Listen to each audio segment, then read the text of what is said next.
What up, gang? Hey, I got a request from a really nice guy named Austin out of Southern California. He messaged me on actual Instagram and also sent a message on YouTube here asking me if I could talk a little bit about my first 1,000 miles on the R1M. He's torn between buying this bike and a BMW S1000RR. So Austin, this video is for you, bud. I gotta tell you, I absolutely love my Yamaha R1M. And basically, I've ridden the actual BMW S1000RR. I was just at a media event up in Cape Fear in Wilmington, North Carolina, where they allowed us to basically ride the BMW open course. And I gotta tell you, that bike also rides really well. They're two very different bikes. I mean, obviously the main thing with the difference between a regular R1, which I have over there in the back, and the R1M is the Olin suspension. This electronic suspension is pretty freaking dope. And it does a very good job. I have never been on a bike as comfortable as this one here. It does basically adjust automatically. You can see everything from the Olin side here is just sealed off. The bike itself it's pretty much just gloats carbon everywhere. I did have to put a pipe on this particular bike. I decatted it, and then we had KWS Motorsports did the flash on this bike here. And she pushes about 201 horsepower to the rear wheel and is an absolute dream to ride. This bike I've taken on some really longer rides, and I'm never sore when I get off of this bike, like ever. One thing that you're gonna notice too, Austin, is that the fuel tank is a lot different on the R1M than it is on the BMW. And one of the other things too is that we've got some technology in the rear of the cowl here, which is for the GPS. This thing, once connected to your phone, provides a lot of amazing data that you can use on the track to help you analyze your ride, your strengths, most importantly to your weaknesses, depending on what you're tracking. But in the first 1,000 miles, I did obviously have to adjust the chain. The chain had to be adjusted because they just stretch from the factory. It was actually quite loose, so I was able to get that done. The auto blipper that you basically see here for your quick shift is probably one of the smoothest quick shifters I have ever ridden in my life. It's just butter. You can see that there's titanium.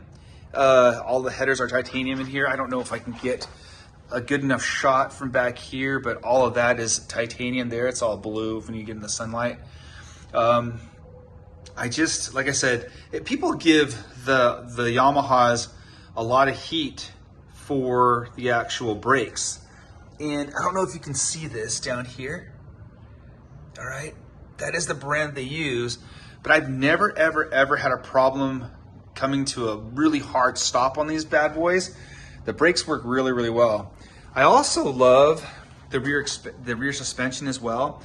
The bike, I did not lower it in any way, shape, or form, unlike I did with the other R1 that I have, my regular suspension R1.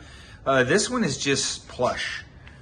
It just rides really well. Super soft. Handles pretty much anything that you'll throw at it. The pipe itself, you can see I still have the rear pegs on here. The only reason why I keep the rear pegs is because when I film, I sometimes have mounts on here for the 360s that I have on there.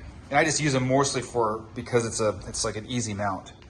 One thing I will recommend to you is if you can get a quad lock for here. It fits perfectly in the stem, which is obviously it's a tough thing for a lot of people when they're trying to put their phones and everything too. The quad lock fits perfectly in here.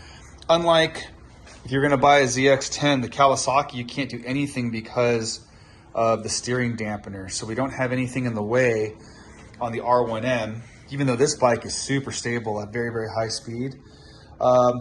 Again, one thing I really do love too, the TFT or the electronics on the bike are just sick.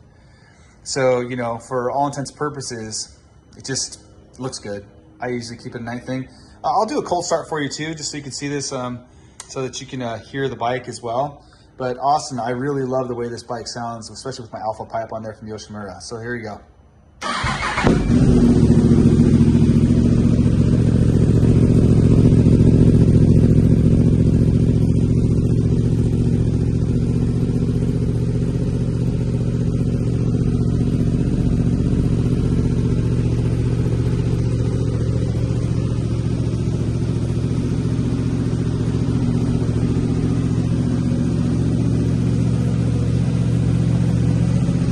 I think the headlights look super mean on the R1M. See, it's all carbon too. But I love the headlights on this thing. At night, they're very bright. I don't have any problems, Austin, riding at night, my friend. I am going to be changing these out too to Rizomas. So these are going to be the next thing that we upgrade. I've already ordered them. So they're going to be coming in for that particular, for the bike. That's the next upgrade, is going to be putting those on. I changed the oil on this bike at 500 miles. Again, the bike right now has 1,043 miles. And I will probably be doing another oil change on this bike at 2,500 miles. So I'm not going to wait the typical 4,000 miles that they recommend for the oil change intervals. One thing that you're going to want to do too, Austin, this thing comes with a really, really nasty tail end back here.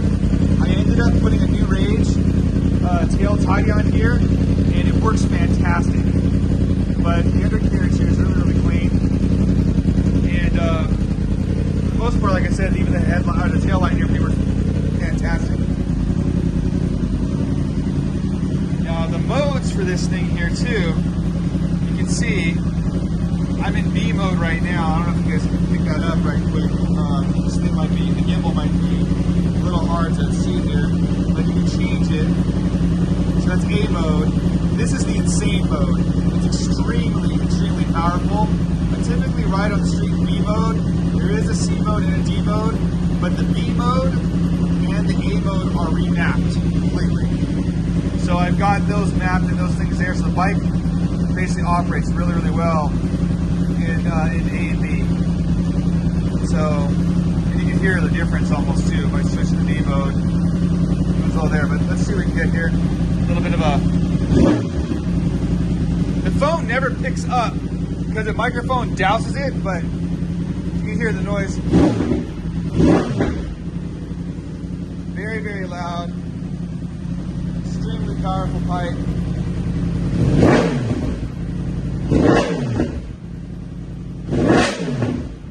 Super loud, right? Look at that fire.